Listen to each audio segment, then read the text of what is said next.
Hello, and welcome to TSB number 24. My name is Oops, and my co-host, Mr. Keck here. You want to introduce yourself? Pack for you. Top Keck for you. Today is number 20, ball, for two seethe boomers. We're angry. We're pissed off. It's the Kobe number. Let's go with some Kobe facts really quick. Let's see what we can find about Kobe. Some Kobe facts? Yeah, Kobe facts. Just not the last Kobe one. I think it's a little too soon. Kobe beef is really good. It's a meat delicacy, valued for its flavor, tenderness, and fatty, well-marbled texture. Kobe beef can be prepared as a steak, sukiyaki, shabu-shabu, and sashimi. It's really good, though. Can I put that in? Can I make like ground beef out of that and have some sloppy Joe? Yo, the best sloppy Joe, my nigga. The best sloppy Joe. Kobe steak sloppy Joe. Ooh, maybe that was too soon. I don't know. We don't care. We're angry. We're pissed. What are we going to talk about right now? I don't know. I wanted you to, since this is episode 24, we're almost at the half year mark of this show. Can you believe that? Can you believe? Do I believe? No, I thought we were going to end this by episode 2. I thought we were going to be like, maybe we should just stop. Yeah. I mean, it's been nice having these conversations, whether or not anyone's listening. You know, I appreciate, picking your brain, picking your nose. Picking my nose. Yeah, man, I'm picking my nose around. I mean, trying to get all the golden boogers. I can get a couple fingers in there, let's be honest. Look at the schnoz on that one. So give the viewers a little introduction. Who are you?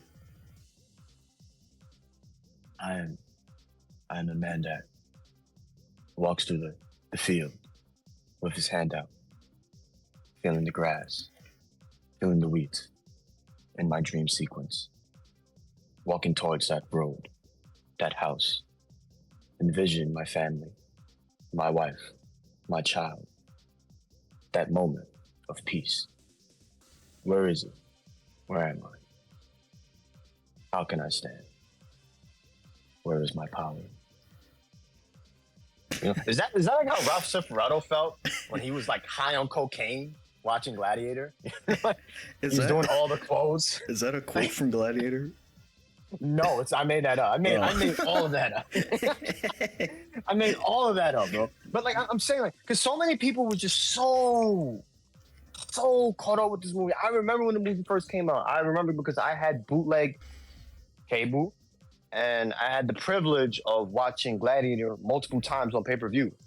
Okay. And I loved it. I loved every moment of it. I know my father and my brother were watching it on... I think they had the TV. I think they had the DVD around that time. Like 2000 something. And they were watching it, and I guess I kind of like peeked around because I wasn't allowed or anything. I was still a young lad at that point. So I don't think I've ever really sat down and watched this movie, if I'm being honest. Oh, it's great. But no, all memes aside, what are you all about, Mr. Topkick? What do you like? What do you like to do? What do you like to engage in? What's your expertise? What's my expertise? My expertise is in a lot of nothing. Unfortunately, I have all this knowledge of pop culture, video games mostly. I got too caught up in the world of Japanese gaming, especially with the Sega age in particular, in terms of what they were able to accomplish for the Japanese and the people that before them. Yeah, you were playing a lot of those console games back in the day. Back when I was poor and I had maybe like one game a year that I was allowed to have. You were poor, holy shit! I didn't know nobody could afford games. You gotta understand, this was such a foreign concept to me. Like my father, and I still remember this day when he took me to that thrift shop, or that no, it wasn't a thrift shop. It was like a pawn shop in Jamaica, Queens, and I saw this Sega game, and I remember this is like my earliest memories as a kid, and I remember I just pointed at it, and my father he took this deep breath, he walked in there, He was talking with the guy, pointing at the game. I don't know what the guy said. My father flipped the fuck out. He came out. I started crying, and he was just like, "God damn it!" He went right back in. He bought the game and the second. He bought the game and the Sega Genesis. Like, I'll never forget that. He put in 40 or more hours that week. I don't know what the guy said. I don't know if it was the price or something. Like, he flipped out. Like, I remember that. Like, I remember seeing it through the window. Like, he flipped out. No, but yeah, like my father bought me whatever I wanted. You know, like all he wanted me was to do good in school. He was just like, do good in school, please. Get good grades. That was the incentive. As long as I did good in school, I'll get games. It got to the point where I was beating games within 2 or 3 days. I was literally speed running them before speed running was even a thing. You were beating games before kids were beating games. Yeah. Like, a lot of kids, they didn't have many games, and if they did, they weren't beating them. Like, I certainly wasn't beating the only game I probably beat was like Super Mario 64 and like The Legend of Zelda, Ocarina of Time, and Majora's Mask. I think I beat after a long time. Yeah, shit like that. Like, that's a game that I would figure out in a day. Yeah. Like, I'm not even gonna lie to you. If I was still at my prime, as I say, when the intelligence juices were still flowing. Prime. Yeah, you know, like it wasn't a smooth brain. You know, I still had those dents, the cracks. You know, it was like a piece of paper. You ball it up. You know all those wrinkles and everything. The brain was very intelligent. Smoke had not touched your lips yet. Yes. No marijuana had touched the brain yet. The brain was still very fresh and pure. I was still very good at puzzle solving, mathematics, supreme mathematics. I was good at everything. It was pulsating at all times. Yeah. Nothing was going slow. And then eventually you got into what got you into Marvel vs. Capcom 2? Because I know nowadays you're like going to tournaments and playing and shit. What got you into it? What originally got me into fighting games as a kid was when I first saw X-Men: Children of the Atom. I think that was my first experience with a fighting game, believe it or not. This is before I saw Street Fighter. This was before I saw Mortal Kombat. And mind you, my cousins and my older brothers, they already had like the Super Nintendo and like the Sega Genesis. Like, I didn't know. Like, they would be like doing their thing and I would be like in my little thing, playing like the Game Gear. But yeah, like my real experience was with Children of the Atom. Like when I first saw Colossus. That's why I always fell in love with Colossus as a character, because I always thought like he was the coolest looking one. He got the giant armor. He's all metal. He just grabs sentinels and just throws them across the screen. He goes into that. He goes into that one frame of animation. Yeah. His sprite doesn't change. Yeah, I love it. But when you think about it, it's like a very visually imprinting image to like a kid's brain. Just like that dude, he's just in that pose. He's just looking all cool and shit, just fucking charging across the screen. Him, Omega Red, especially that stage when it would go underwater and you would see all the fish, the giant fishes, and like the giant squids, and it was amazing, that sprite artwork. What they did, and like that really got me into it.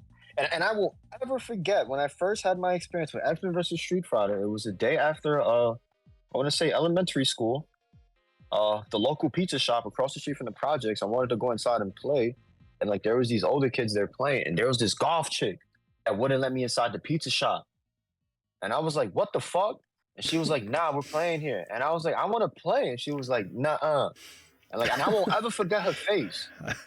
She had like the black. She was like a Puerto Rican girl. She had like short black hair, black lipstick. Like I remember, she had like the chains and everything. She had the chains, she had the choker, all that. And this was like 90 something. I remember it perfectly. She was like, "Nah, you can't play." And I remember seeing all the kids in there playing X-Men vs. Street Fighter, and I forgot what else was in there. Oh my god, man! I don't think I ever saw a goth until I went to high school. Nah, I remember. That's funny. You gotta understand, punk rock was still pretty big, at least in like the early 90s. Yeah. I know I just got lucky, and I guess I don't think I ever saw one. That's all. Maybe like on a cartoon or something. It's weird. I remember a lot of Puerto Rican kids like turning goth. Like I knew this one kid, Omar. He was gay and he was goth. And his older brother Jason was also goth, and they used to have like the big Junko pants. Remember those like parachute pants and shit? Yeah. They used to have the big with the chains on the side. They used to wear them and everything. But it's weird though, because like I remember they used to get picked on, but like Jason started lifting up weights and he was fighting everybody. Like, with the parachute pants you on, know, he's just swinging. yeah, with the yeah, because you got to protect yourself, man. You can't be letting dudes touch you and shit and everything. I mean, yeah. So probably, yeah, like I probably get bullied a lot more when you're looking different than everyone looking else. like that. Yeah, looking different. Yeah, no, yeah. That's funny. Yeah, and that was weird. My experience, you know, because a lot of and that's why I always laugh when people talk about, oh, gaming isn't diverse enough. I remember the people that were good and like Marvel superheroes or like X-Men versus Street Fighter, like, yo, they were all a bunch of Spanish and black dudes and they were nice. They were nice with Ren. They were nice with Ryu. They knew how to play Wolverine. They were good with Captain America. You know, you'd be surprised, you know? Like, that was my experience. So when people say now that gaming isn't diverse, to me, that's a lie. That's a lie that's being forced. You know, they're gaslighting people into believing that. They're trying to correct a problem that's not really there. But that's besides the point. You know, my experience with gaming, you know, that was it. X-Men, Children of the Atom. And from there, you know, I started leveling up, started playing all the other fighting games. So, I started getting caught up with the whole arcade world. From that moment, were you just like hooked and you never got off of that ride? Yeah, like I think my earliest arcade memory would have to be with Zone in the Enders, when my father took me to this giant mall in Connecticut, and they had this arcade room and then like an arcade floor where it was like half of it was the food court and the other half was like an arcade. I'll never forget this mall in Connecticut. It was so bugged out, and I remember they had not Zone in the Enders, it was Virtual on Mars. I apologize. I need to correct myself. I keep making a lot of small mistakes in there, and I don't correct myself. It's all good. Yeah, it's all good. it was virtual. Yeah, it was Virtual on, and like I remember playing that. You know, and I remember my father telling me, like, he never put me in front of a cabinet, nothing.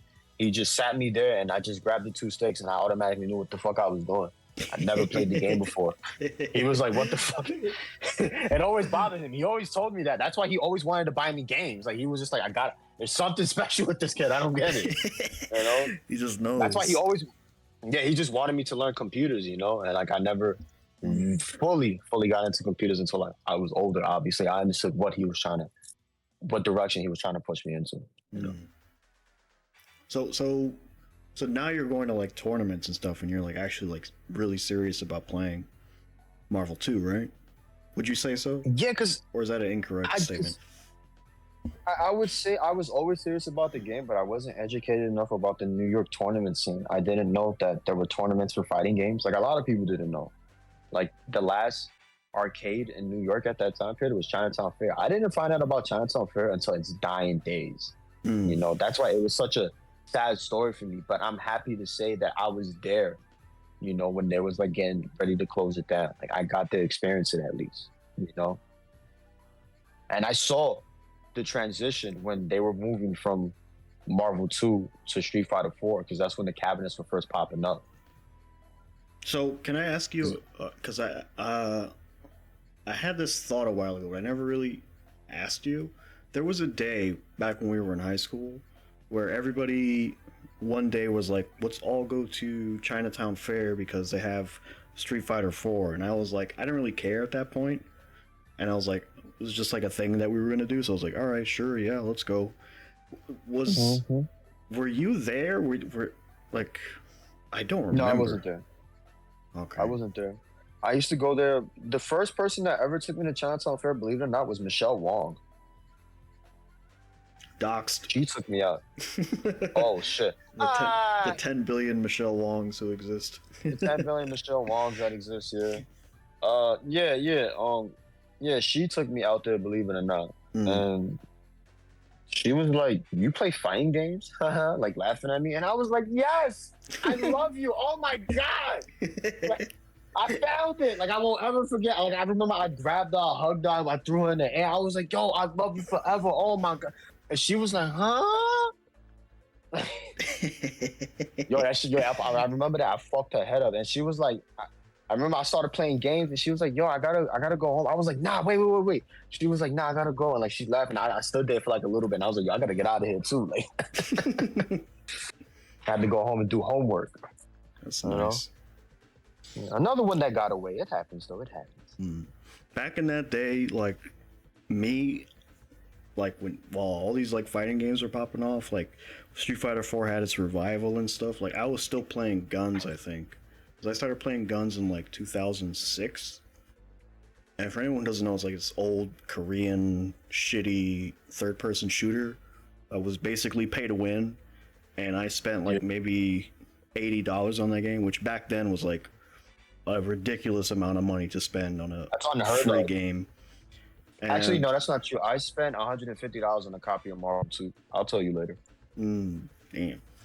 But yeah, I like back in that day, I was completely obsessed with Guns, and I just played that all the time. And then eventually, you know, the game did not survive, and the player base started to eat itself, and all the new blood that would come in, they would immediately get thrashed on by these people who had been playing for hundreds of hours and wanted to flex. And it's just like, well, that guy's never gonna turn the game on again. He's gonna go uninstall it because he just got beat like the first 5 minutes by some guy jumping around like insanely fast. So the player base started to eat itself alive, and the game eventually ended up dying. And after that, I kind of really didn't have a home as far as like games go. And it wasn't until Street Fighter 4 came out, and our good friend invited me over to try Super Street Fighter 4. And I went over to his house and we were playing it, and it was cool. You know, we were messing around picking characters, like, you know, mashing the buttons. I previously played a little bit of CVS2 that I had on the Xbox, but not really. I never really dove in that deeply into the genre. And then he loaded up a game called Street Fighter 3 Third Strike. And for some reason, that's a good game. Something clicked. Something clicked for me in that game. And I got a little bit obsessed, I would say. And I'm not sure what game I've played more at this point, like hours wise. I'm not sure if it's Guns or Third Strike, but it feels even in my mind. I'm not too sure. Maybe not. I'm not too certain on that. But yeah, I definitely got obsessed with Third Strike, and you know, a few years later I got obsessed with Dota 2, and that was another mistake. Oh, that's a deadly combination. Oh, disgusting. But yeah, I love Third Strike for a long time, and it still has a nice place in my heart, despite how I feel about the game these days. But yeah, I guess that's a good enough intro for now for those who have, you know, not really sure where the two of us are coming from perspective wise. But yeah, do you want to move into these this trailer here for that's a weird transition. It is a weird transition. We could have kept talking about, you know, at least our experiences and like how what else made us who we are. What else do you want to know? What else do I want to know? I want to know, when did you first watch Gladiator? I mean, like I said, my brother and my father, I think, were watching it, and I kind of peeked around the corner of the room. I don't think I've ever sat down and watched it. Yeah. It was fine. Nobody noticed. You're the only one pointing it out. I mean, let me tell you something, man. Yeah, go ahead. For honor and for scotch, soda. Get some while you walk out the bar. I don't know if you remember that Sopranos episode. No.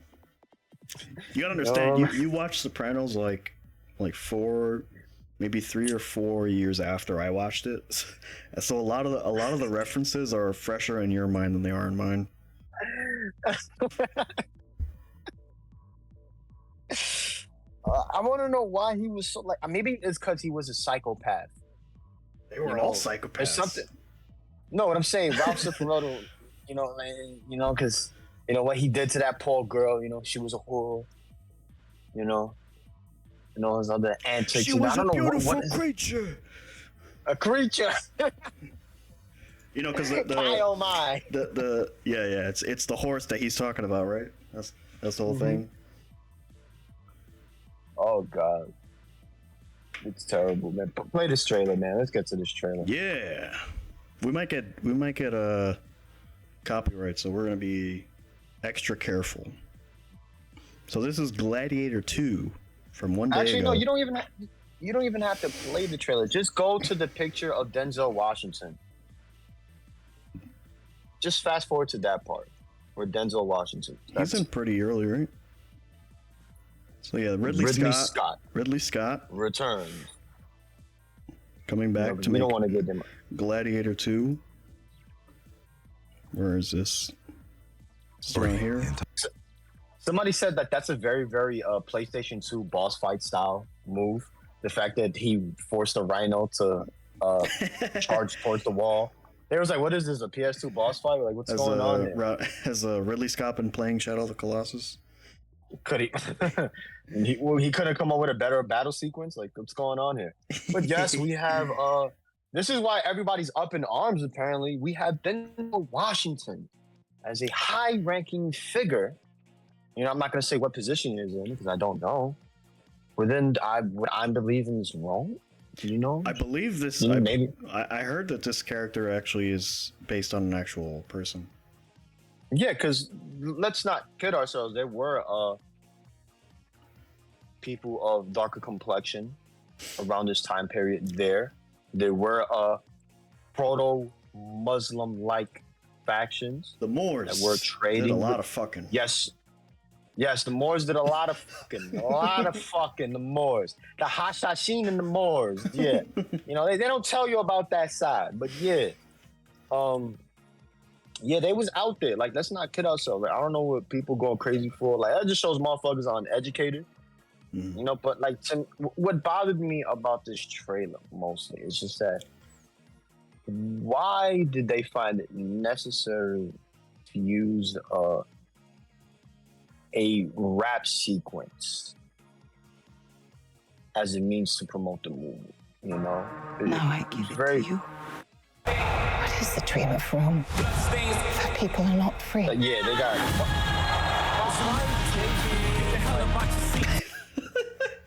Like, come on, why is Jay-Z there? Just pause it right there. Just pause it. Why is Jay-Z... And you got to understand, like, is this because of his performance in Training Day? Because he never won an award for Malcolm X. You know that, right? He didn't win anything for Malcolm X. But he was definitely recognized for Training Day. So for me, the person that I am, this trailer is very racist. I'm just going to say it. I'm offended by this trailer. So, you know about the Coen brothers did a Macbeth movie starring Denzel?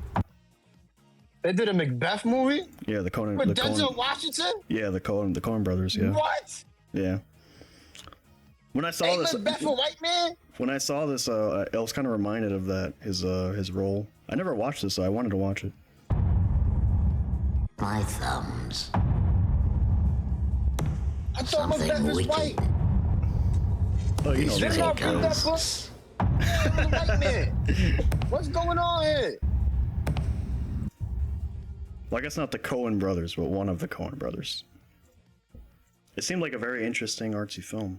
It's from like 2 years ago, maybe less, maybe more. It's very offensive material in my eyes. I know if Paul Mooney was alive, he would disapprove of it.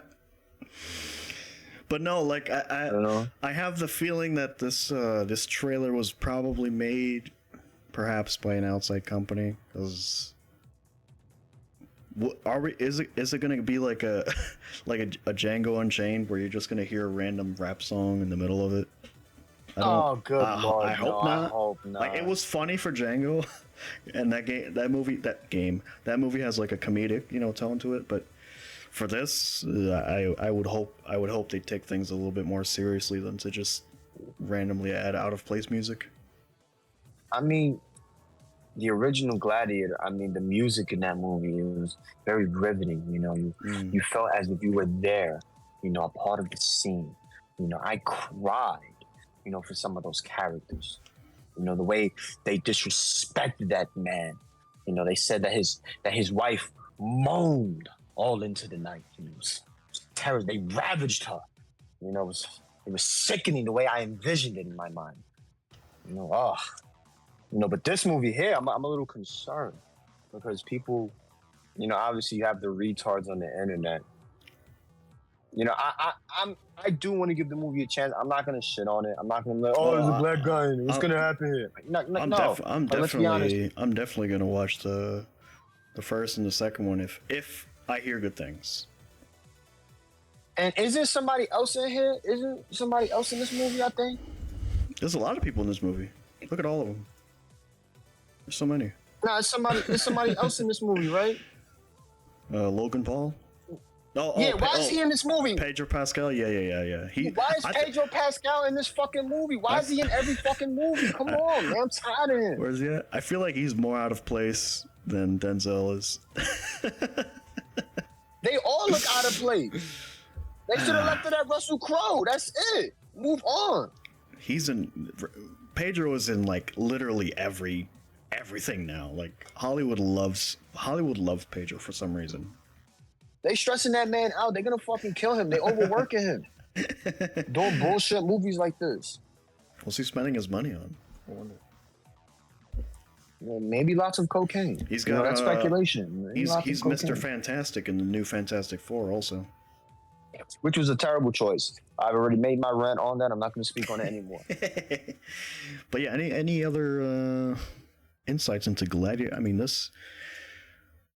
I feel like this trailer is like, they do this with trailers now where they like show like a lot of the movie and then you go to see the movie and then everything that was in the trailer is like in the movie. I mean, oh my god. It's about survival! So this was visually very interesting, but I don't know. It doesn't even feel the same. Show me a clip from Russell Crowe. So it was funny, there was supposed to be this Gladiator 2 was supposed to be like done way back in the day, and it was supposed to be, I think, Russell Crowe like in Hades, like fighting his way out of Hades, like fighting demons and stuff. Oh, that would have been cool. Doesn't that sound way more interesting than this?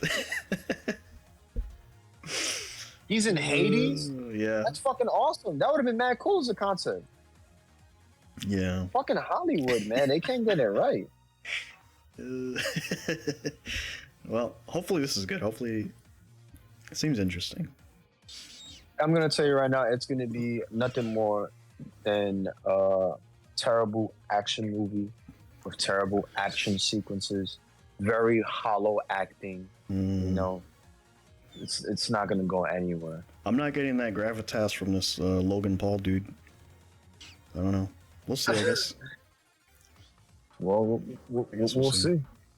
But in relation to this, we have Roger Ebert here from the first movie, giving his opinions on it. Look at that man's face. Look at the disgust. Let's take that man's face. Let's listen to what he says really quick. Hey, Titus. Yes, I saw Titus. Shames this movie. No. Let me talk. Titus shames this movie. It shames it. It shames it in the look, in the drama, in the characterizations, in the performances, in the depth. This movie is basically just a gladiator movie. Titus and her work. It's just a gladiator movie, and he waves his hands around. Roger Ebert does not seem pleased. And because of that, now I have to watch the old Gladiator movie because I was so caught up with the first one. I loved it, all the action sequences, you know, and all the scenes and the metaphors that they presented. I felt as if I was an intelligent person watching that movie as a child. You know, I felt more mature than everyone else. You know, maybe I'm full of shit. You know, maybe that shit was nothing more than the Gladiator movie. That shit was pretentious cuck. It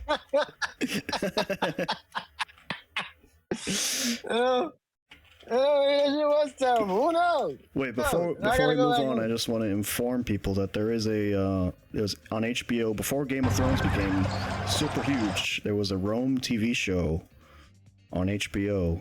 You'll recognize a lot of the actors from this. But yeah, apparently I hear it's very, very good. I never got a chance to watch it. But yeah, that's a cool little recommendation if you guys haven't seen that one. It's 2 seasons long. Are we gonna get demonetized now? No, we're not gonna demonetize, don't worry. But there's a cool little thread, because this is something we were talking about a little bit the other day, privately.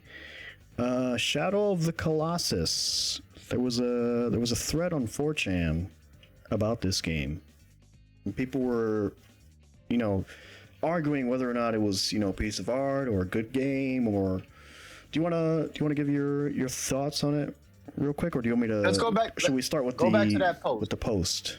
Okay. Go back to the post. I'm just gonna play the trailer just a little bit, so we get the visuals. The feel of the atmosphere. How immersive is the gameplay? The puzzle solving. If you have not played this game, I suggest giving it a shot. It's almost always not that expensive. I think it's like almost always like $20 or something. Sometimes on sale. Yeah, right.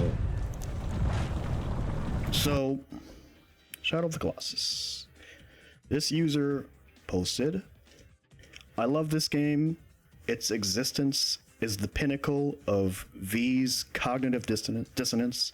You always see this board whine about shitty walking simulators, games trying to desperately be artsy while sacrificing gameplay, empty open world slop. And yet, before all these things became a huge issue plaguing the industry, this game was there all along, embodying everything wrong with modern gaming. Only V had decided to elevate it to God status before realizing it so. And now we are, let me not say that word. And here we are. And now here we are, forced to pretend that this game, embodying everything wrong with modern game design, is a masterpiece." I love it. You know how hard that makes me smile? Because it's interesting. He's not wrong. Mm-hmm. And that was a big issue when Ico and Shadow of the Colossus first came out. A lot of these writers for these gaming publications, these gaming publications were putting these two games in the forefront as contentions for pieces of art. In terms of the story that they presented. Video games as art, you say? The visuals and so forth. That it wasn't really about the gameplay. The fact that I was watching a movie as everything was going along, as they say, which the movie games now are terrible. I'll have another rant about that in a little bit. Well, I feel like that's the wrong way to phrase it, right? Because I guess let's call it a primitive way to look at it. You would say playing a movie, but I think there's something entirely different happening. But go on. Yeah. Listen, man. When that game first came out, yes, I did fall in love with it. I fell for the meme. I thought the game was beautiful, for its time period. You were by yourself. It was this wonderful world, and you wanted to see more. You wanted to almost be there. There was this moment of solace, if that makes sense. Moment of peace, even before you even engage with the fight, the exploring aspect. And you gotta understand, a lot of those elements they did borrow from older games such as Zelda and so forth. So this. Well, I think there was an article back then that I could be making this up, but that they were inspired by Monster Hunter. I could be wrong. I wouldn't doubt that either.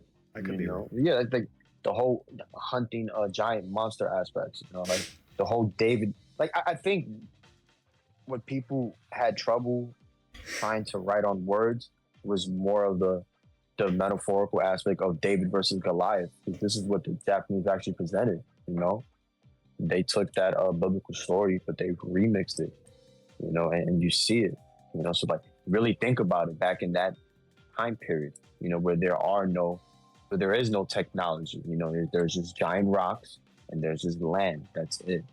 This giant behemoth of some sort, or this cyclops, comes before you. How do you engage in battle? You got to start thinking.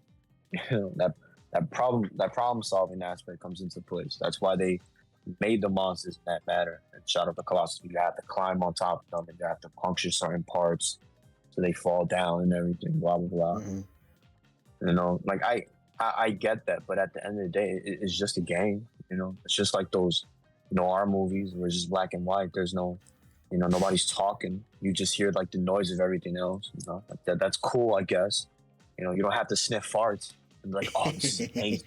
So here's the thing, though. Like like back when this came out, like you were saying, like a lot of people in the industry, like journalists and like players and like maybe even developers around they that kept saying time, that this was the masterpiece. like this was like a masterpiece. Like it was like the highest form of art gaming had achieved up until that point. And which is hilarious to me. Mhm. And not to cut you off, because You did cut me off. before that, I had to cut you off. But not to cut you off, but you had to. But before that, I want you to keep in mind, like, the word masterpieces were only used for certain games. Like Super Metroid was considered a gaming masterpiece. Yeah, now everything that comes out is a masterpiece. Is a masterpiece, yeah. Now everything got diluted. But I'm sorry, I'll let you continue, man. I lost my point. Oh man, you lost your point, bro. I can pick it up. So yeah, they were saying back then, like this was a masterpiece, right? And you had Roger Ebert, I think around that time. So this is 2010, a couple years after Shadow of the Colossus. Roger Ebert releases this, and keep in mind, he's still very respected at this time in the world of art. Like, people are always reading his movie reviews and listening to, what he has to say. So he releases this article, Video Games Can Never Be Art.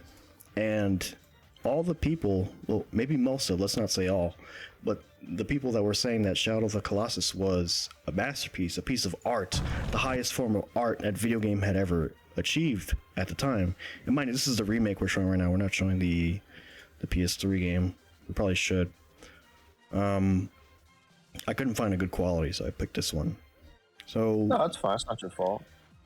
Like, a lot of people were triggered, let's say, by this article. And they're still triggered today, still trying to promote the idea that games are art. So there's a weird thread between Shadow of the Colossus, this article from Roger Ebert, and then what gaming has turned into today. And there's certain, like, directors, like you have your Hideo Kojimas of the world, and your what was the Uncharted games? Death Stranding. Uncharted, Yeah. Death Stranding, that new God of War game. There's been a lot of these attempts to, like, make these high art movie cinematic experiences and all these amazing. And I'm not saying that's bad. I'm not saying that can't exist. I'm not saying that shouldn't exist. But it's interesting to kind of tie these things together and kind of patch together where these ideas have kind of come from. So the response to this article, if I remember correctly, was that they were basically all triggered and basically refuted his whole argument, saying that no, games are art. Oh, look at this one, look at this game, blah blah blah. The graphics are getting better. This, that, and the other. And keyword graphics, but and I think that's a problem because games now, they may be very, very visual appealing, but I always say it's nothing more than visual ecstasy. You know, the gameplay is atrocious. It's not fun at all. And we've lost that element of making games fun. They're no longer fun. And to go back to Roger Ebert's point about video games never being art, it goes back to when people were angry at Andy Warhol when he did that transition into digital art. Look at all the painters, all the inkers, everybody that drew on pencil and paper. It was almost like a slap to the face. You made everything a lot easier at that point, just going on the computer and just making an image. So I understand his point. You can't really call games art. Like, I understand there is a lot of work put into it, like the 3D modeling and so forth. So here's the thing, like that element is lost. Where it's like when it's on like being on a canvas versus watching it on the screen. So there's some depth lost. My perspective is that books, movie or film in general, and video games are different mediums, obviously, and they all have specific strengths. And you can do things in one medium that you really can't in another. The obvious one for gaming is interactivity. That's the big one. Yeah. For film, it's showing without telling. That's the big one. And you might say musical storytelling or audio storytelling. You can get that from plays too, from performances. And then books, obviously, it's, building a story with words that fuel your imagination. Because if you've ever talked to anybody who's enjoyed a book that's been converted into a movie, they're going to say 9 times out of 10, the book was better. Because you cannot beat my imagination. My imagination is always going to be better than what some other people thought the book was. Because my imagination is always a 10 out of 10. If you describe an attractive woman to me, it's going to be what I think is attractive, right? So all these mediums have all their different strengths. And, I can agree with this statement here that video games can never be art in a certain way. And at the same time, I really enjoyed Shadow of the Colossus. I really do think it's... No, of course. It was a beautiful game. It's a very good game. It tells a very compelling story without much like a movie, without telling you much, without saying it out loud. And I think another issue is that you were mentioning everybody's individual imagination, and there's a difference when you can read a book and create a world, because everybody's interpretation is different. Let's keep that in mind in terms of like how they envision the world in the book, versus when you're watching, and keep in mind, that's why I'm saying when you're watching a 3D world, it's almost as if the pieces are already set, so your imagination is already limited by the director's vision. What he says. Like that's why people always say what's part of canon and non-canon. Everybody else trying to create theories. That's why everybody's caught up with Shadow Colossus also, because all the other unused assets, that they found, and like the other locked areas and so forth. So it created that lore for the game. People are making their own theories about what was going on. Yeah, what was going on in terms of like the development and everything. Yeah. So like that also adds to the mystique of the game, but that doesn't give it any real artistic quality, Not the fucking Mona Lisa, I'm sorry. And that's a basic ass painting. But it's not the Mona Lisa, let's keep it real. It's a beautiful game. All those games are beautiful, Dad, Ico, even Third Strike to an element, that level of 2D animation is never going to be seen again. Like that art style is gone. Like I'll admit that, like that's art. The whole 2D spriting, that was art, because we could have evolved it, into the 32 era, the 64 era, the 128 era. Like it could have got even crazier, but we never really pushed the potential of it. And with these other art mediums, you've seen people push the potential of a pencil, of the paintbrush, the marker and so forth, We have our art medium and we turned our back on it. The 3D is not a real art medium, because at least... No, listen to me, because at least with the 2D spriting, it still goes back to the pen and paper, because a lot of those 2D animations are still hand-drawn. It just goes back to a lot of the original theory that they would draw them and they would put the spriting sheets on top of it. Well, it wasn't. They would fill them in by hand. It wasn't a theory. That's actually what happened. No, yeah, but that's what they call it. They call it the Capcom spriting theory. Like that's why it's it's a technical nerd thing. I'm sorry. No, you're good. But you're saying 3D is not art. Can you explain what you mean by that?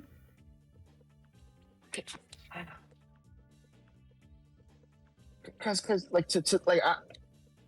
Oh God! Like I know I opened a can of worms. Saying can of worms opened. With that 3D is not like real art. Well, here's the thing. Like I'm not. To me, wait. I'm not saying you're wrong. And like it's kind of a loaded term to say anything isn't art. So you know, I'm not saying I'm not like knocking you for saying those words in that order. I think it's hard to kind of describe what you would mean by that specifically. Like, what do you mean it's not art? Like, blah, blah, blah, blah. Well, I think a big issue is that it's very difficult to transfer a lot of hand drawings into the 3D medium, or at least trying to create a certain there is that disconnect. There is that disconnect. You are right. And that's why a lot of developers, or at least the creative teams, have difficult trying to create their world. Mm-hmm. And that's why you saw in a lot of the older titles, like from like Nintendo 64 and PlayStation, or even the PS2, they made use of like the RAM limitations. Mm-hmm. In terms of like how the overlay of the graphics, and what they were able to fit into the memory. And that's why those games came out the way they did creatively. They had to think outside the box. Now, it's limitless, but they lose direction in terms of what they're trying to create. But back to 2D and 3D gaming, I've always felt there was a lot of flaws in 3D gaming. We never really pushed the full potential of the polygons, especially for the PlayStation 1 era. Like that art style, that's another one that I was always bothered about. We left it in its primitive stage. We never really got any further with that. We kept trying to make the graphics more smoother, and I think we could accomplish that with a lot of the older 3D styles. So I think a lot of that has to deal with my love for Mega Man Legends and just thinking what else they could have accomplished.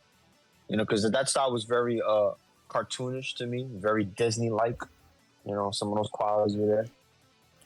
Yeah, it's interesting. I'm talking nothing. Like that simplicity, we lost that simplicity as far as like asset creation went. Like Final Fantasy VII was made in like a year or whatever, and it has like an insane amount of original modeled enemies. Like if you were to like have to make that game like current day, like the amount of 3D models you'd have to make with like. And like some of them are like insane designs, like they don't even make sense. Like a lot of stuff doesn't even transfer from one to the other. Like you don't have a soldier with like a backpack and then like a soldier with like a big Gatling gun. Like it's not that. Like some of those designs are so crazy. Like it's like some mech with like big wheels on it, like a chariot. Like the designs are like way out there. So like in terms of like how much they're able to do has been kind of pulled back a lot by this demand for higher quality, and this is kind of like what this poster was trying to allude to, or trying to explain rather. Like the game Shadow of the Colossus, he feels, and there is some truth to this, like it embodies everything wrong with modern gaming, and part of that is because, again, when this game came out, not only did they praise it, they started to copy a lot of things from it, and copy incorrectly. Well, to that argument, I think the big issue is that we're forgetting that around that time period the game's release, the industry was very focused on the open world because of what Grand Theft Auto 3 was able to accomplish in Vice City. And people tend to forget this. This is why I always bring up those two games and Max Payne. Because Max Payne was like one of the very first movie games in terms of like the visual style that they presented with the comic books to progress the story. Mm-hmm. You had to read everything, to find certain clues, like the secret areas and everything else. Like they were really pushing the bar, and those were the games where people were paying attention to and they wanted to mimic.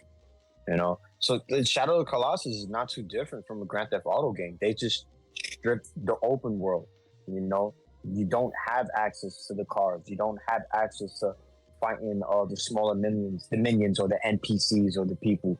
You don't have interactions with the building. You just have this giant landscape, and these giant mountain areas and these giant bosses. That's it. But the open world is still there. And I think the issue is that when people were creating these open world games, they forgot that they had to still fill in the area. You still had to give it purpose. It's like an RPG. When you visit a new area, or a new town, there's still little mini games, there's still little side quests that you can do. We have completely lost that. Well, honestly, I think the opposite. I think they're filling these 3D worlds up with things that don't matter. Like the part of That's another issue. The part of the I get what you're saying. Like there's a point where things feel empty, and then there's the point where things feel too scatterbrained, like copy pasted. So like with Shadow of the Colossus. With Shadow of the Colossus, if a modern day company was to make that game and say, oh, we're going to take this concept and make it, they would add NPCs, they would add towns, they would add a whole bunch of small enemies, they would expand the combat, they would give you different mounts, like a whole, like different costumes, different skill trees, RPG elements, like a whole giant list of features that every modern game has to have. And when you look at Shadow of the Colossus, it doesn't have any of that. And yet somehow it's still respected as a great game. It doesn't, like, you don't have to put everything in a game.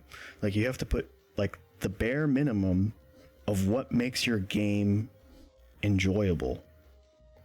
What is the bare minimum? And then expand on that without adding things that are unnecessary. Like, if I were to say, okay, football, I love football. What would make football better? Let's add what's it called? Let's add dribbling to football. Let's say you could dribble the football. So now every time you run, you gotta dribble it. Because we love basketball. Basketball's so cool. So let's add that to football. It doesn't work. You ruined football. And this is what happens when you add things to a game that doesn't need them. Like Death Stranding is another good example of this. As much as I'm not interested in these grand expansive games like this. This is another game where the open world is more or less empty. There's not really a lot going on. I understood his concept, but it's just really, I have to build all these little buildings and bridges so I can interact with the 3D world, but I can't really see anybody. You know, it was kind of stupid in my eyes. You know, I kind of wish you were able to interact with all the other players. That would have been cool. Like maybe Sam is a clone. Who knows? You know? But that's the issue now. All these open world games, you know, you're basically living a second life. Why do I want to play a game? Not even open world games. Not even open world games. Just a lot of games in general. Like they're designed in a way that's like wasting your time. I believe I was listening to a podcast. They were talking about Batman. I think the third Batman game, the Arkham series, where apparently you had to collect like 1,000 collectible things in order to like be able to fight like the last part of the game or something. And Jesus. It's like these, like a lot of games like Assassin's Creed, they have like all these collectible things, and like there's a lot of stuff that's just wasting your time. And that's when I go back to Shadow of the Colossus, like you start at the castle, and then you hold up your sword, and the sword directs you to where the boss is. That's it. The open world serves as like a land, like a backdrop essentially. You kind of walk through. It kind of gives you the space between bosses, so it doesn't feel like you're just fighting one boss after another. Like you could take your time, get to the boss, see the birds. You know, just walk around, look at the landscape. No, and it doesn't have to be filled with NPCs and towns and villages and things to do, collectibles. Oh, interact with this side quest, interact with this NPC, you know, blow this guy. Like the list goes on and on and on and on and on. And I'll even add to that argument. You know, let's look at a game before Shadow of the Colossus, and I believe this is the true 3D gaming masterpiece because it set the standard for all other 3D games, and that's Super Mario 64. You know, it created the standard for all other 3D platforming games. You know, and especially you were mentioning the exploring aspect and the collecting aspect. They all got this from Super Mario 64. You know, this game figured it out. It made it fun. You know, when you're collecting, you didn't have games to do it, now, they're not as fun. And that's the problem. Yeah, it was an option. It was an option. You know, now these games are forcing you. Where it's like, no, you got to collect this. You got to get this. It's just like, yo, is this a fucking job or a game? What's going on here? What's going on here? What's going on here? What's going on? Nah. Like, look at this game. Very, very simplistic. You know, Shigeru Miyamoto, the intelligent Japanese man. Oh, look at the Masonic floors. Look at the Masonic tile floors. But a lot of this, keep saying that he's a Mason. A lot of this game is not collecting stuff. A lot of this game is going through the puzzles and figuring out how to traverse through the level. And like later on, it gets like when I was like 7 or 8, it was pretty hard. It was pretty difficult. I had to ask my brother for help sometimes. And even he, like, he didn't really know what to do sometimes. And this is a very beautiful game, especially for its time period, what they were able to accomplish. Nothing wrong with this game at all. Mm-hmm. You know? How is it any different from Shadow of the Colossus in terms of the open world aspect and the traveling and the boss fights and so forth? That's a can of worms. But you see what I'm saying? You know, it's like there were so many other games. So before Shadow of the Colossus at least accomplished. So around this, doing. Like I understand the mystique, but like I'm sorry. I have the feeling that Mario 64 still holds up. There's a game, and it's being re-released apparently. There's a game that released around this. There's a game that released around this time. Oh my god! So, yes, I remember this game. When I went to replay this game, it was not fun.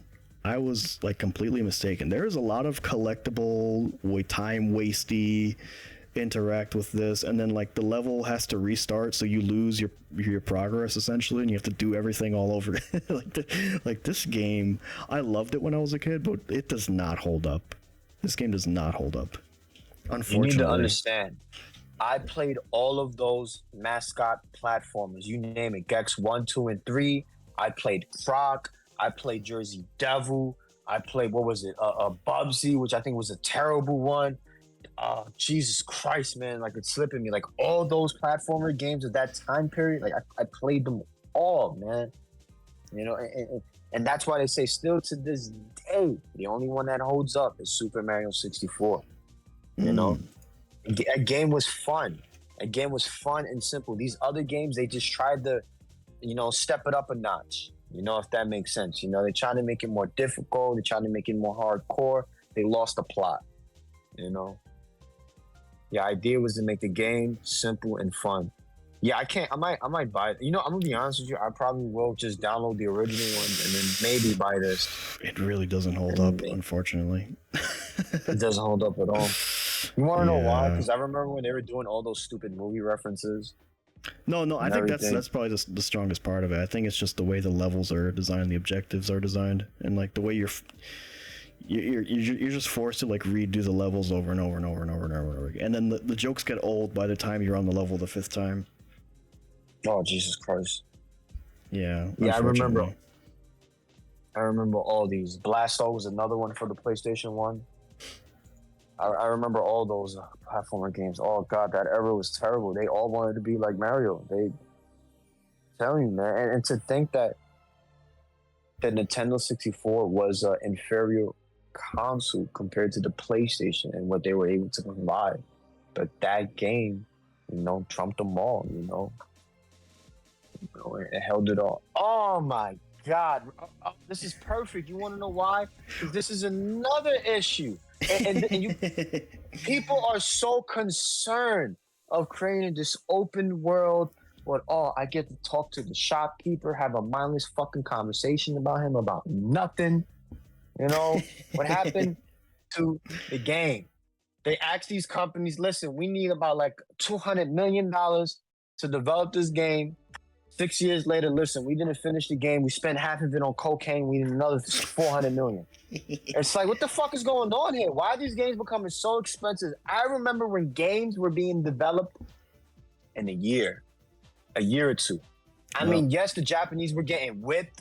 And I mean, they were getting whipped literally. You know, it's terrible. Those work environments, like they were fucking each other up. That shit is no joke. They were fighting, like literally. Like, 1 year is excessive, right? Okay, well, let's agree on that. But 2 years, even that is a short period of time for what we have now, where it's like these 10-year dev cycles. Like if I was working, if I had to work on a game for 10 years, I'd find something to end it all. I'll just say that. But it's such an issue now that at least the developers of the past, they understood the tools that were being used. They knew about the Sharp, what was it, the X6800s, all the different MSX computers that they were using for programming. They were very knowledgeable in it. They were programming in C and a couple of, well, it was another Motorola program. I already forgot the name of it. Oh God, I'm losing it. But that's besides the point. Yeah, they all knew the medium. The issue now, especially with these 3D graphics, and this is why I keep trying to explain to people, we might need to go back. We might need to go back to the old medium and figure out what the old standard was and go from there. Because this new standard of trying to keep up with each update, and we're just giving developers the new SDK kits, and none of them are knowledgeable and how to get anything working. They may know JavaScript or Python or Ruby, and maybe the set of tools that you need for some of these programs, even with like the Unreal Engine, you know, they're left, you know, holding their dick, you know, just looking stupid. It's unfortunate. You know, it's really unfortunate. Like, we need to stop this, you know, and they keep talking about, oh, we need to create better working standards. We need to create more intelligent developers. You guys don't know what the fuck you're talking about at the time. And it's sad. Here's the thing, too. Here's the thing everybody keeps asking for money. From the indie game space, here's a perspective. Yeah, the indie game space is also full of it. I'll tell you that right now. No, but here's a good thing that comes out of the indie game space is a lot of indie game communities will tell you to release a game, or not release a game, but finish a game. Finish a game so you see the whole process from beginning to end. You've got the whole process right there in a nice little package. And that whole experience of finishing the game will give you a lot of perspective going into the next game, right? And in the indie game sense, that cycle, let's call it 6 months, right? 6 months cycle, you start a little game and you finish the little game. It's got sound, it's got visuals, it's got VFX, it's got music, everything, all the bells and whistles, options, blah, blah, blah, blah, everything, right? For your little copy-pasted Pac-Man game, let's call it, right? So I wonder if a lot of what we're getting these days is going to get worse as these dev cycles get longer and the period for kind of learning doesn't really the cycle of learning doesn't reach the full cycle, let's call it, right? Yeah. Because let's say I employ 100 people and we start a game project and it's 100 of us, and at the end of the game project it's still 100 people, but I took 5 years to do that, right? How many of those 100 people are the same that started the project? Oof. How many of Maybe them? half. How many of them have gained a learned experience of the whole game from beginning to end, the whole cycle, and got like experience for kind of maybe I'm talking out of my ass here, but that's just kind of like maybe something to think about. Like, are we losing something as these dev cycles get longer and longer? Are we losing the experience loop of making games Another from start to issue finish? is that a lot of these development houses are getting closed down. They'll complete the game. Let's not get into that. That's a little. No, it's another big issue worms. because I've spoken with someone, and when you have a development team, like, you understand, like, you are like, it's like a chain link. They all work together to make sure that the line of programming, you know, corresponds with at least with what they're trying to create. When you break up those developers, the vision. The vision is cohesive. When you break up that development team and you try to add someone else, things start to get very, very difficult unless he's knowledgeable and with what they already were trying to create. The onboarding process is gonna slow things down as you keep. Yeah, because now you're gonna have him reading all the notes. He's gonna have to read everybody's notes. He's gonna have to get up to date with what they did. He might have to look at an older build just to figure things out, and it's a waste of time in itself. You know, so we don't have any real development teams with any real experience. That's the problem. You know, it's not to say these individual programmers don't have experience. They do, but as a team, they don't. And that's one thing that the Japanese do have over the Americans. That some of the older ones, you know, from back in the day in the 80s and the 90s, they still there. They're still at the company, they're just the lead. Yeah, this is at the company. They're just the leads now. Like, some of the other people have left and they went on to other companies, but like, you see, like, the Japanese, they always have these meetings with all like the older mentors and like the younger people of the industry, and they always try to bestow them with knowledge, at least what direction that they should be doing. Yeah, At least with the programming. Yeah, the Americans don't have that. Yeah, in the West we more have like a ladder climbing situation, and it's you're always trying to move up the ladder. And if you make a lateral move and you get a new position that's the same position you had at a new company, you're basically effing yourself. You need to move up the ladder, not down or sideways. So it has this like kind of, I don't want to use the word toxic, but I guess we'll use that word for lack of a better one, but like this toxic kind of mindset where you're not really invested in what you're making. Like you're probably making good stuff, maybe you're making good stuff, but are you invested in that project and what it means to the whole team and maybe to the company? Like that loyalty doesn't really exist over here like it does in Japan. Yeah. Are you yawning on? Are you get the fuck out of my? Are you yawning on my fucking channel? Yeah, man, I'm smoking a blunt, baby. It's all right. No, you're good. No, but let's read this issue here. You said that the Final Fantasy VI remake on par with Final Fantasy VII would take around 20 years to complete, says director Yoshiniro Kitase. Let me tell you something. This guy's fucking full of shit. He doesn't have to do it like fucking Final Fantasy VII, what they did, that abomination. He could do a simple game like how they redid what was it, Final Fantasy 1 or 2 for like the 3DS when they made them like chibi 3D style. They could do it like that. They don't have to do it too crazy. Well, I think well, he's saying on par with 7's remakes, so that guy's an idiot. That goes with it. But yeah, I never played. Have you played 6? Yeah, it's actually pretty bugged out. You beat it and stuff? No, I didn't actually beat it, but I know about like the story with Kefka the Clown. So and when he's dead and he comes out, and like suplexing the train. So it's actually bugged out. So spoiler alert, if you haven't played 6, I'm gonna spoil something. I haven't played it, but from what I understand, there's a cataclysm that occurs in the game which like kind of destroys the world or something. I'm not sure of the specifics. Yeah, he sets like a giant bomb. Yeah. So let's read this post down here. FF6 took a year to make. To convey the same exact experience and story in a game with modern standards would require 20 years of development. Again, this is the same scope of the world and story, with the only additions being realistic graphic, open world filler, and cringy character and voice acting. Now I wanna cut back on this. I can't talk right now. I wanna say something about this. Wanna what? I wanna rant about this cringy character and voice acting thing that he said or she said.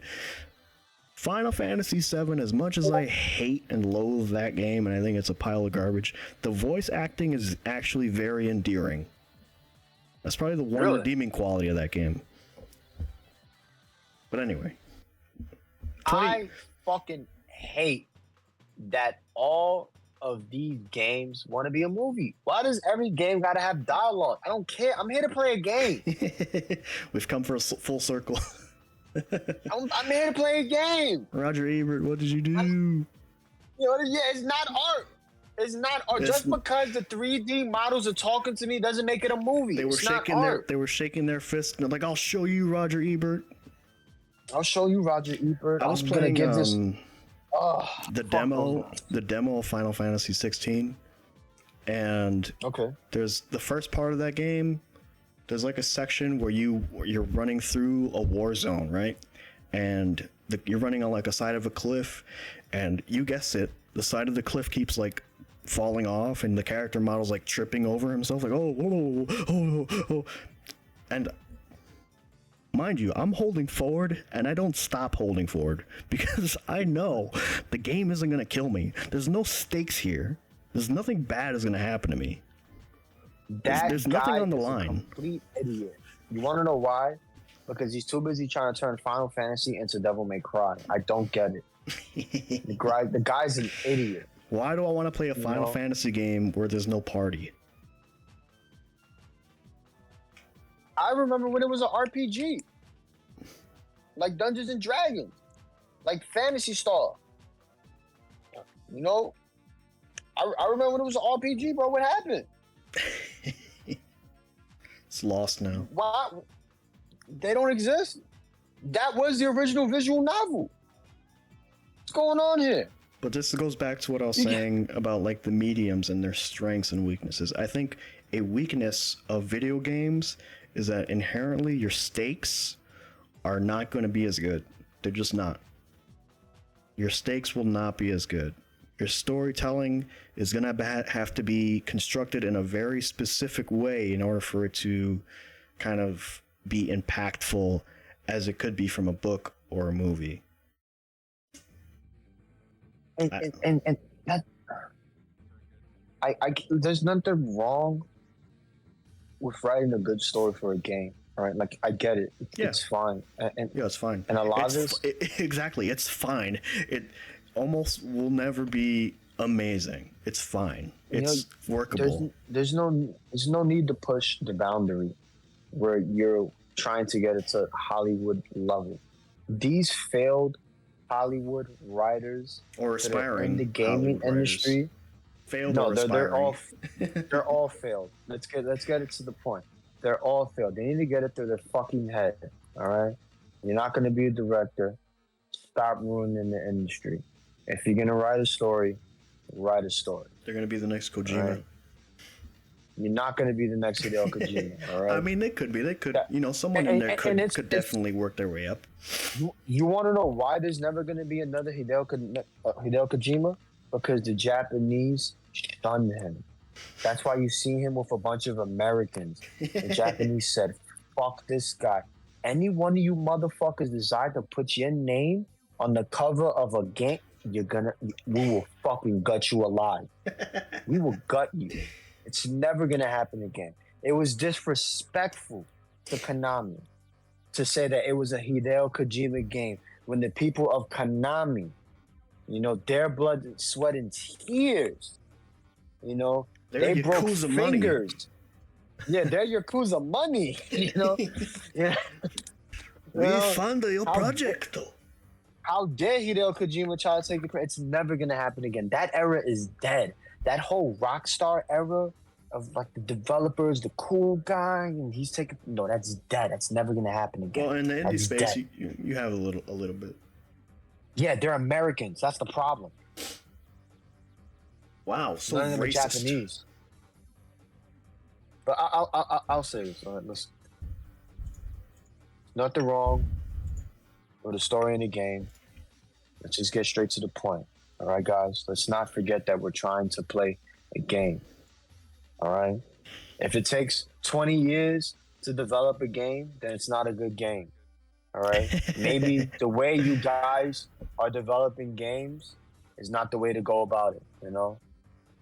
What is this? What are you showing me now? What is this? There's just more Shadow of the Colossus on the screen while you rant. Don't worry about it. It's just... All right, just don't... All right.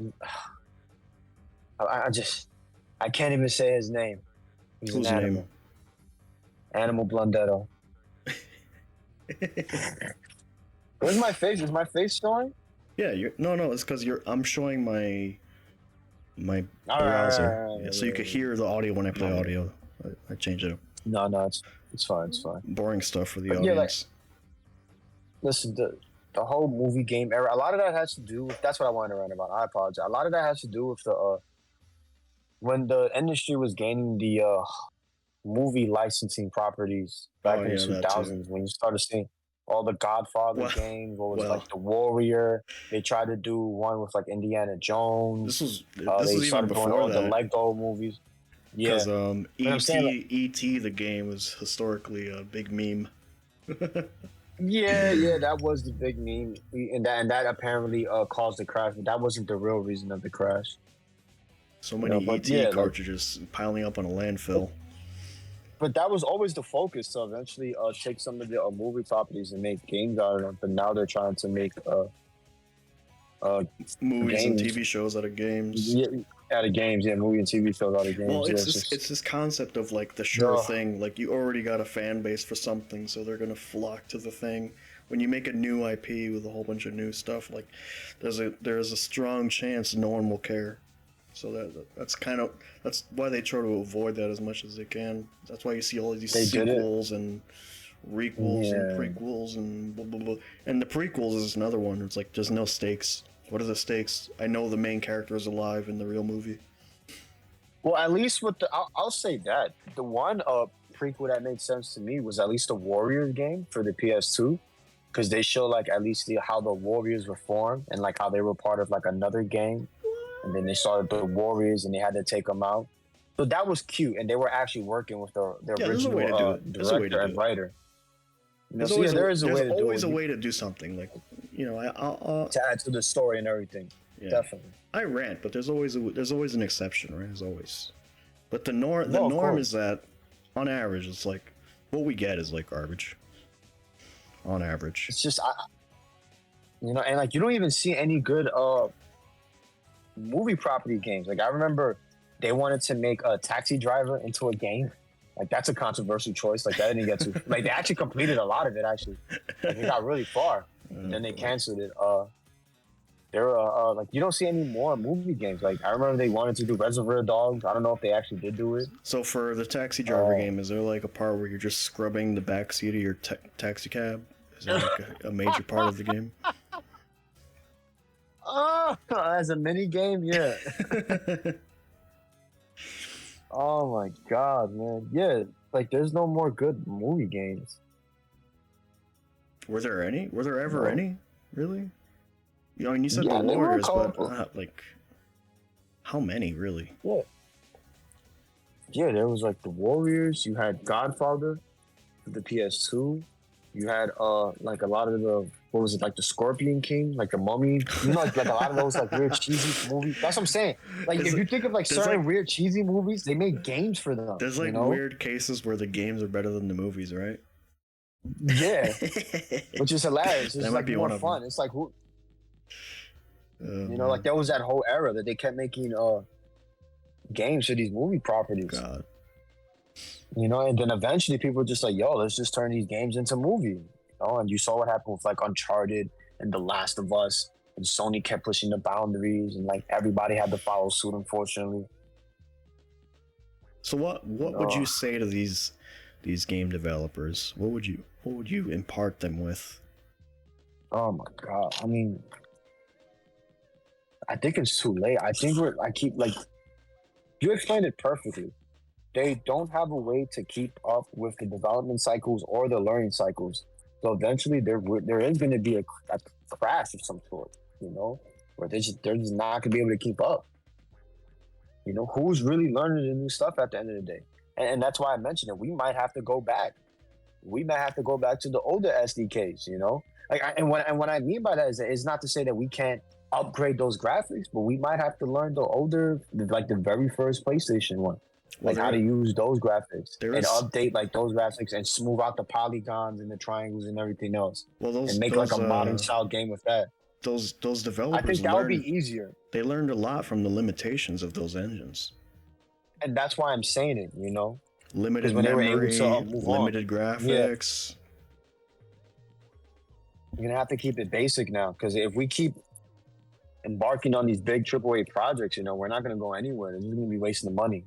And the writing's on the wall.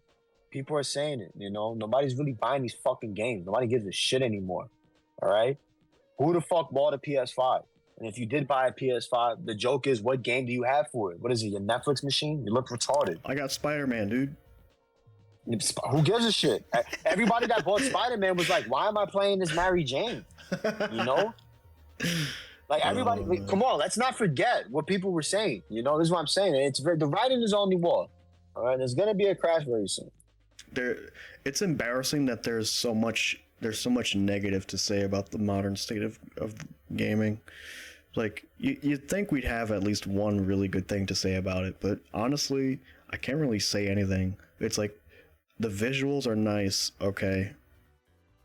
Shrug. Like what that has nothing to do with how the game plays, and like how the game plays is an infinite area of like what you can do in a game. So like I have nothing good to say about your game. It's kind of embarrassing at this point when I play a lot of these games. Every game plays the same.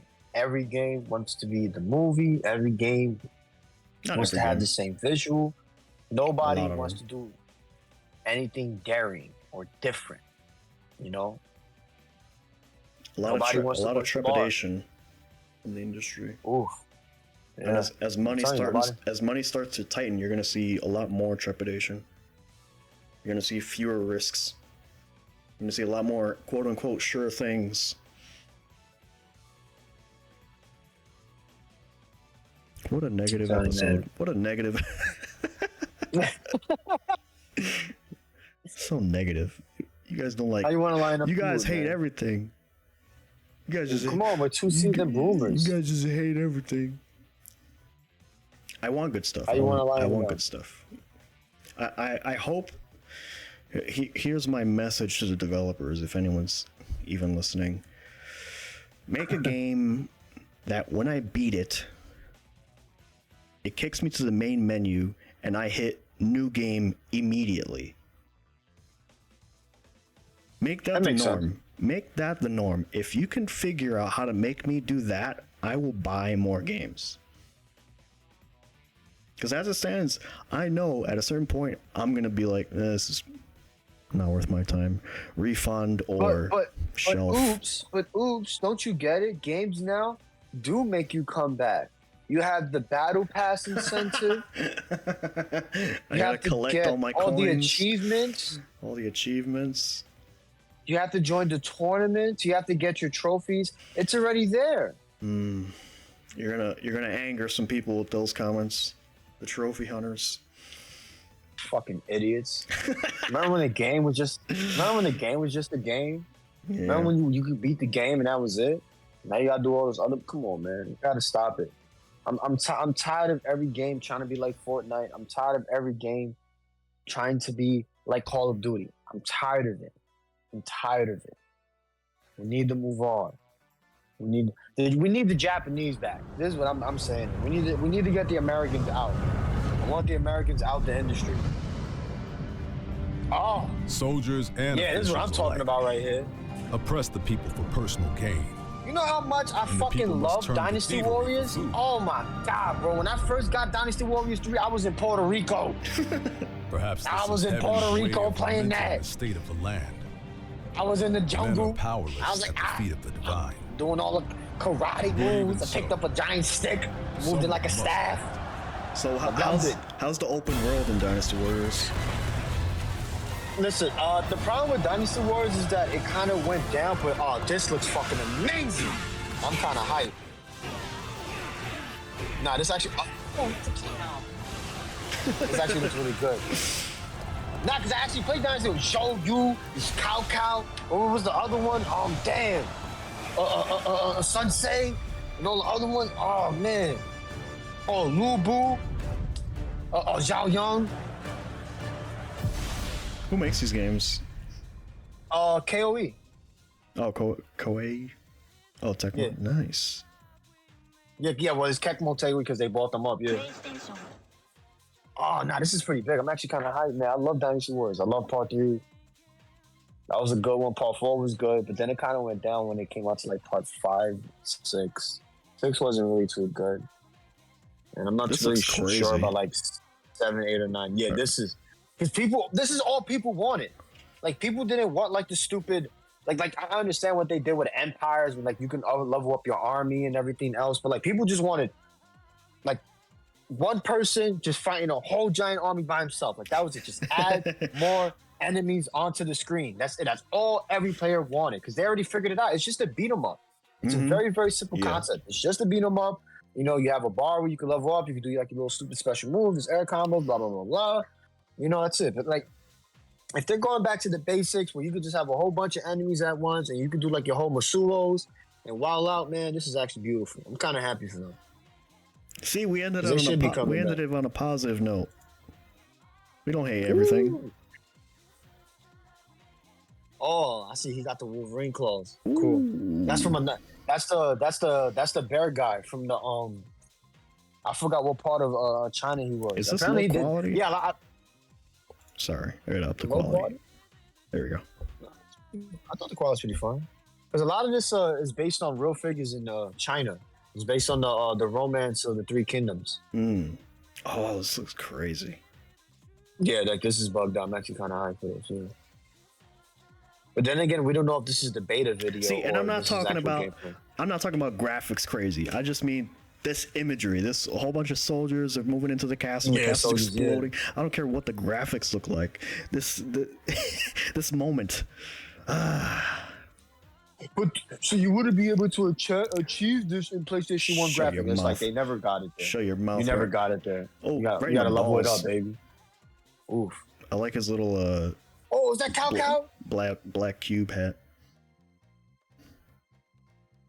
Oh, is that Lubu? Yeah, that's Lubu.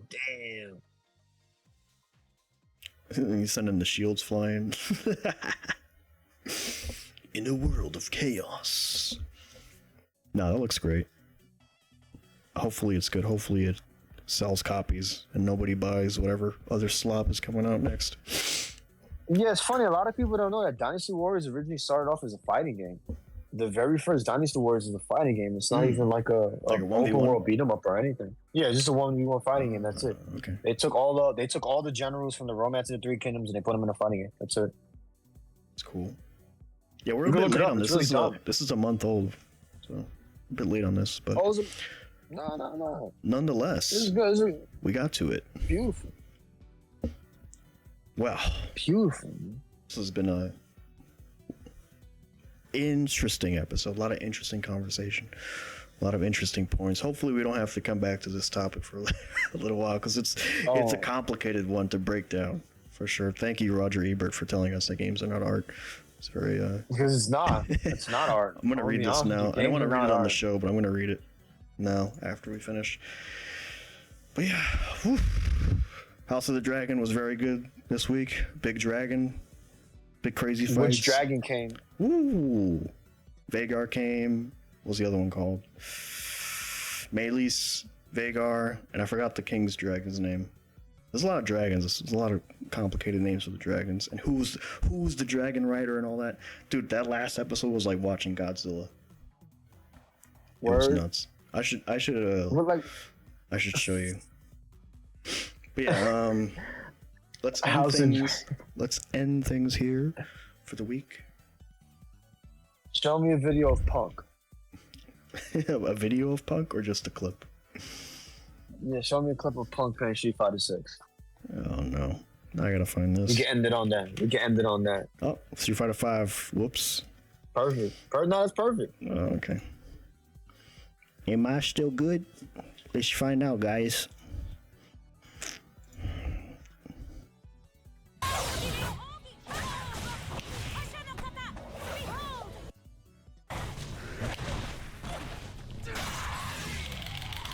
I definitely could have killed him. I confirmed the counter. He's getting messed up here. I definitely could have killed him, man. KO. Learn some footsies, motherfucker. Fuck out of here. That random shit, bro. With that random shit. We'll end it on that note, ladies and gentlemen. Guys, we'll see you next week with a better episode. We'll try to come up with some good topics here, man. This was awesome. Episode was terrible. It's a great conversation. Guys, shouts out to our 3 subscribers, the 3 people that watch us. I'm pretty sure it's just Jose, Babylonia, and myself. Nice. So thank you guys once again. We love you guys. See you later. I don't love them. And we'll leave it. We'll leave it with the outro. I'll leave my co-host to do the outro. I don't love them. I like them. I like the audience. No love. Not yet. You gotta earn that. You gotta earn that.